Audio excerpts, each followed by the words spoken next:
Oh, grabe ha. Sarap. Ito sa'yo. Naalala mo yung unang taong pinagsilosan mo noon? Kailan? Nung LDR pa tayo? Sino ulit yan?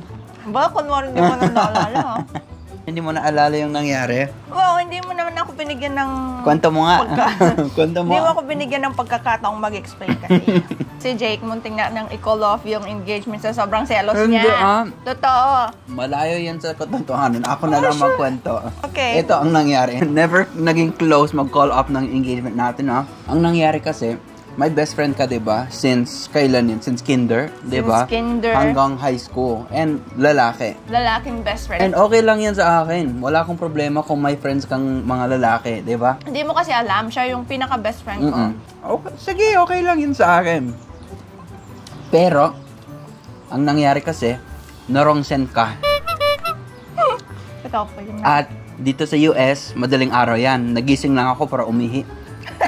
Hindi mo ma-unsend yung message kasi hindi mo alam, wrong send pala. Dalawa kayong nag-message ko kasi that time. Sabi ko, okay, good night. Sabi ko sa'yo. And then, nag-message siya. Eh, syempre, usong-usong sa probinsya ng pag Holy Week, ganyan, or mga bakasyon, nag-uuwian. Tama.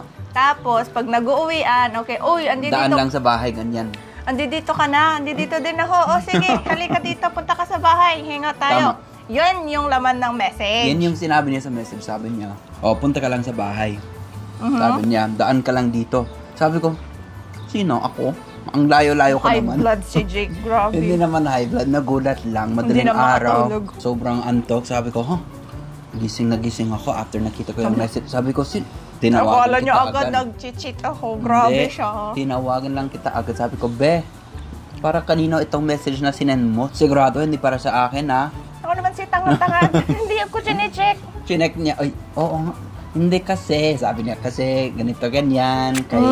Tumawag siya agad. Grabe, nag-long distance yan. As soon as nalaman ko, totoo, medyo nag-jealous ako kasi hindi mo kasi lang sinabi sa akin sa una na gagawin mo yan.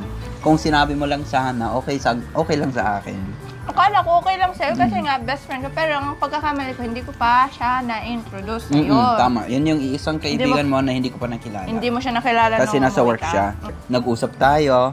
Wala namang problema. And explain ko, be. Mm-mm. Huwag kang magselos. Hindi ako nag-cheat sa'yo. 101% loyal ako sa'yo. Grabe, muntik pa akong tawagan pati tatay mo. Yan ang pinakaunang misunderstanding natin sa buong relationship, di ba? An LDR pa tayo. Mahirap talaga pag elder. Lalo pag hindi mo nakikita ko ng ginagawa ng magpasalamat ka, ha? Alin? Na hindi ako nag-react agad. No, magpasalamat ka dahil loyal ako sa'yo. 101% pasaway ka.